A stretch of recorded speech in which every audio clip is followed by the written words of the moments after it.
Tragedy in North Texas, we wanted to visit with local air show officials, as we do have our fair share of those events that are beloved by many, and they wanted to reassure there's no reason for crowds to have any fear when they go to one here. Yeah, the man responsible for producing the Wings Over Texas air show for the past several years sat down via Zoom with our Brian Burns to discuss his observations of Saturday's mid-air collision in Dallas. Brian joins us now with more. David Schultz with David Schultz Air Shows has been producing Wings Over South Texas and other shows in our area for several years and is producing next year's air show in conjunction with Buck Days.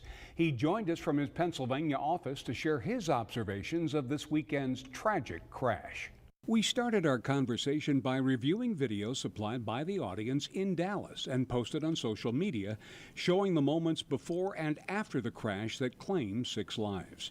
You see that it's on the same altitude, and you see that I mean, there's an imminent impact getting ready to happen. But the key is that honestly, I think it happened so instantaneously that the pilots and the crews, I don't know if they even I don't even know if they knew what had happened. David Schultz says that if that was the case, it may bring some comfort to friends and family of the victims.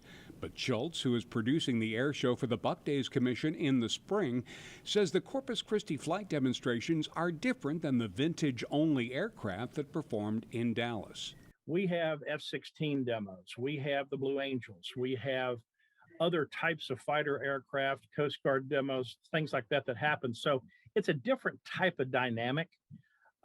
These aircraft were not flying aerobatics when the incident occurred. They were straight and level flight, some banking flight as they were doing a racetrack like you see at a NASCAR race. Schultz says the ground is marked so pilots don't fly directly over the crowds. It's essentially a see and avoid when you're in the air.